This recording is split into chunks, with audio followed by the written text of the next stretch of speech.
बहुत साल पहले एक घने और खूबसूरत जंगल के किनारे एक छोटा सा गांव था। वहां राहत नाम का एक गरीब लकड़हारा रहता था। राहत बहुत ही नरम दिल, ईमानदार और खुदा से डरने वाला इंसान था। वह रोज सुबह जल्दी उठता, अपनी पुरानी कुल्हाड़ी उठाता और जंगल में सूखी हुई लकड़ियां तलाश करने निकल जाता। वह कभी भी हरे भरे पेड़ों को नुकसान नहीं पहुंचाता था। वह दिन भर में जितना भी कमाता, उसमें से एक छोटा हिस्सा हमेशा गाँव के दूसरे गरीबों और परिंदों के लिए निकाल देता। उसका गुजर बसर मुश्किल से होता था, पर उसके दिल में सच्चा सुकून था। इसी गांव में राहत का एक पड़ोसी भी रहता था, जिसका नाम कामरान था।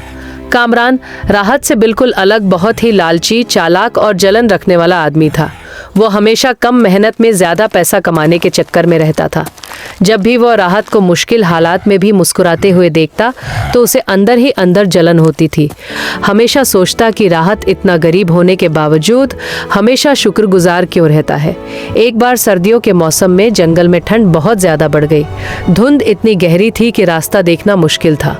राहत लकड़ियां ढूंढते ढूंढते जंगल के एक ऐसे अनजान हिस्से में निकल गया जहां वह पहले कभी नहीं गया था। वहां अचानक उसकी नज़र एक अजीब और खूबसूरत पेड़ पर पड़ी। वह पेड़ बाकी पेड़ों से बिल्कुल अलग था।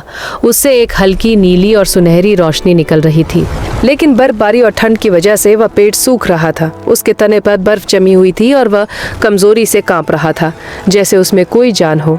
राहत ने जब पेड़ की यह दर्द भरी हालत देखी तो उसके दिल में तरस आ गया। उसने अपनी कुल्हाड़ी एक तरफ रख दी।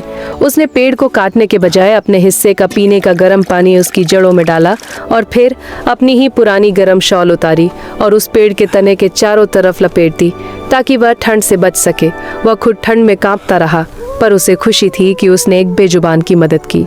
अगली सुबह जब राहत दोबारा उस पेड़ के पास गया तो वह हैरान रह गया। पेड़ से बर्फ पिघल चुकी थी और वह पूरी तरह हरा भरा हो गया था। उसके पत्ते आम पत्ते नहीं थे, बल्कि वह खालिस सोने की तरह चमक रहे थे। अचानक पेड़ के अंदर से एक नरम और जादुई आवाज आई, राहत, तुमने अपनी परवाह किए बिना मेरी जान बचाई। तुम्हारी नीयत साफ है, इसलिए ये तुम्हारा इनाम है। पेड़ ने धीरे से अपनी एक शाखा को हिलाया और एक चमकता हुआ सोने का पत्ता टूटकर राहत के हाथों में गिर गया। राहत ने खुदा का शुक्र अदा किया। वो सोने के पत्ते को लेकर शहर गया और उसे बेचकर अपने लिए एक छोटा सा खूबसूरत घर बनाया और अपना कारोबार शुरू किया। कुछ ही दिनों में राहत की सारी गरीबी हमेशा के लिए दूर हो गई। जब कामरान ने देखा कि राहत अचानक अमीर हो गया है तो उसकी जलन आग की तरह भड़क उठी। वह चुपके से राहत के घर गया और पूछने लगा कि यह सब कैसे हुआ। राहत, जो कि बहुत ही सीधा और साफ दिल इंसान था, उसने पूरी कहानी बिना कुछ छुपाए कामरान को बता दी। कहानी सुनते ही कामरान के दिमाग पर लालच का भूत सवार हो गया। उसने सोचा, राहत तो बेवकूफ है जो सिर्फ एक पत्ता लेकर आया। मैं रात के अंधेरे में जाऊंगा और उस पेड़ को पूरा काट कर सारा सोना एक ही बार में निकाल लूंगा। रात होते ही कामरान एक बड़ी तेज धार वाली कुल्हाड़ी और बड़े बोरे लेकर जंगल की तरफ भागा। वह उस जादुई पेड़ के पास पहुंचा। पेड़ अभी भी सुनहरी रोशनी से चमक रहा था। कामरान ने ना पेड़ को पानी दिया, ना कोई कपड़ा ढका।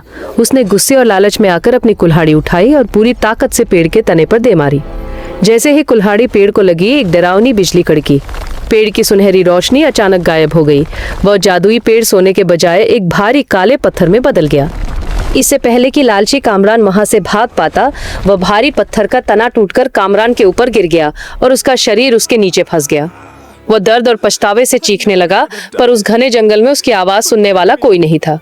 सुबह जब गांव वाले उसे ढूंढते हुए आए तो उन्होंने कामरान को उस भारी पत्थर के नीचे दबा हुआ पाया।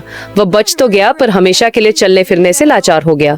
सबक, लालच इंसान की अकल और उसके नसीब दोनों को खा जाती है। नियत साफ हो तो मिट्टी भी सोना बन जाती है, और अगर नियत में खोट हो तो सोना भी पत्थर बन जाता है।